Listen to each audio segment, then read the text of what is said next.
LeBron James. Yo, if you touch that cord one more time, Brady, I'm gonna come over there and whoop your ass. Wrap it around. Let's go, bro. What's up, y'all? It's B&E Sports Talk. We're going to hit you with those top 6 handcuffs. Yeah, so when we say handcuffs, I feel That like... boy's ugly as fuck. Holy shit. No wonder he's not the starting running back. Get that fucker out of here. Say his name. Zach Charbonnet. Charbonnet. You don't even deserve the real name. That boy's ugly as fuck. He smelled some bad cooch.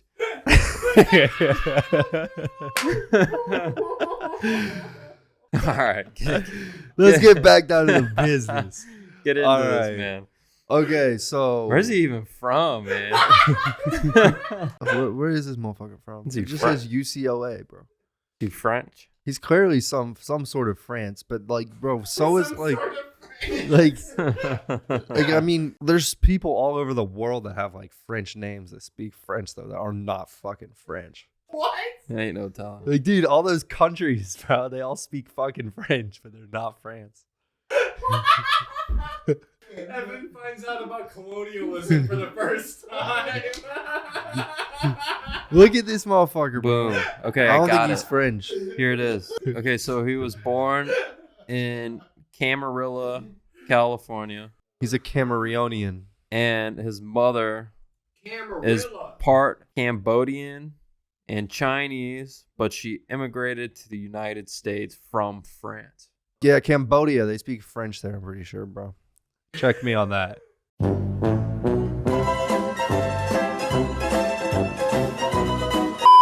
What's up, y'all? It's B&E Sports Talk back with you today. We're going to hit you with those top 6 handcuffs for the rest of the season. Some of these guys are kind of weak. Zach Charbonnet.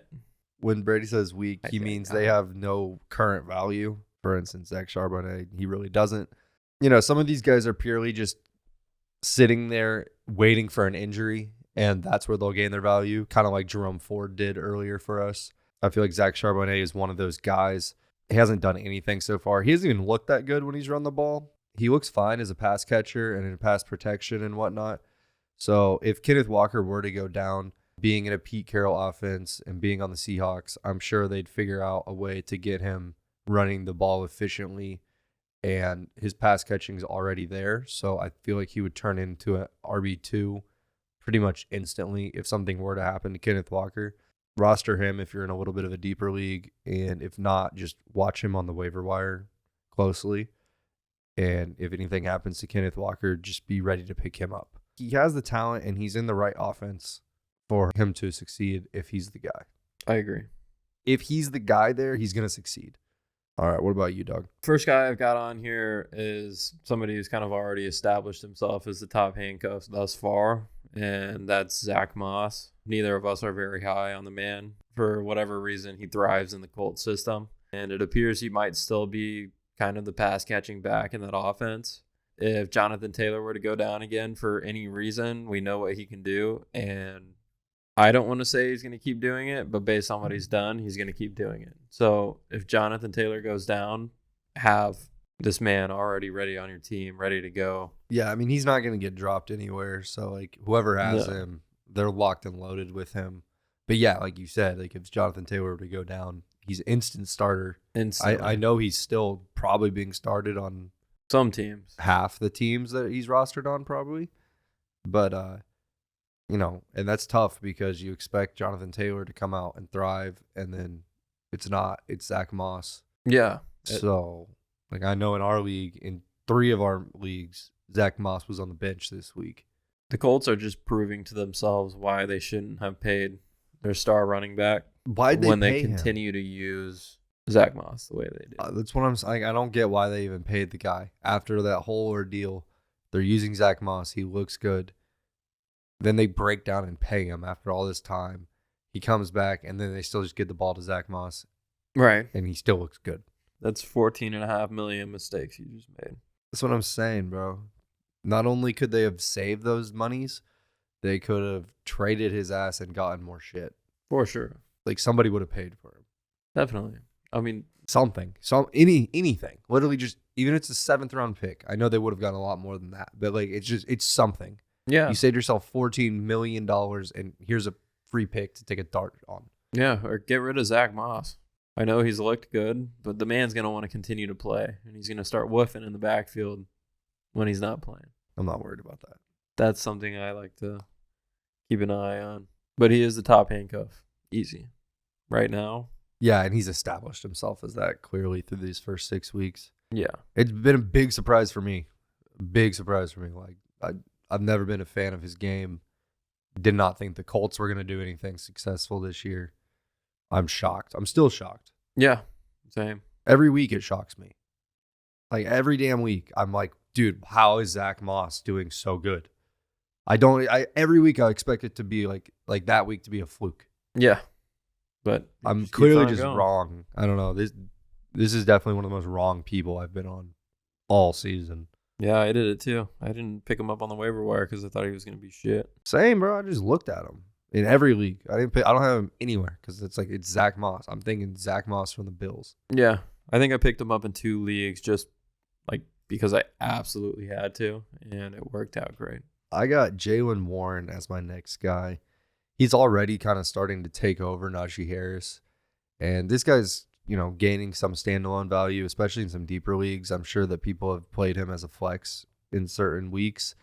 And that's kind of just where I hope he continues to be. Obviously, if Najee were to get hurt and Jaylen Warren ends up getting even more usage, then I feel like he could really creep up into that RB2 range. The problem is the team. The Steelers' offense is just, they don't move the ball well down the field. They're just kind of a boring football team. But Jaylen Warren's an electric guy. He's definitely one of the few people on that team that can make something happen when nothing is happening. So that's really good. They put him in meaningful situations when they need chunk plays, and he seems to get it a lot of the time. Just look for him to continue to get better and better as they fade Najee off the field and push Jaylen Warren onto the field more. So if he's not rostered in your league, definitely make sure he is. And on your team, I'm sure he's not a free agent in most leagues right now. So look to trade for him really cheaply. And if someone's offering you, some crap deal for him, just make sure you keep him on your team, because I don't really see his value going down whatsoever for the rest of the season. It really can only go up from here. He's made Najee just look irrelevant in that backfield. And he's made him look slow. Yeah, in every facet of the game, and particularly passing, like Jaylen Warren is such a dominant receiving back compared to Najee. Yeah. But I mean, even running the ball. I mean, granted, they don't give Najee those chances, but still, I mean, I'm tired of seeing Najee stomp around in the backfield like he's a fucking giant, Yeah, well, they He don't looks give him those stupid. chances anymore. When he was a rookie, he was crazy, man. For real. I don't know why they stopped using him like that. It's dumb. My next guy who might actually be the top handcuff in the league is Elijah Mitchell. Anybody that sits behind Christian McCaffrey is most likely going to be the top handcuff in the league because of the way that they use them. Most people kind of anticipate that the next person up is going to step into that usage, get some running plays, get some passing plays. But it just so happens Elijah Mitchell is really good at both of those things.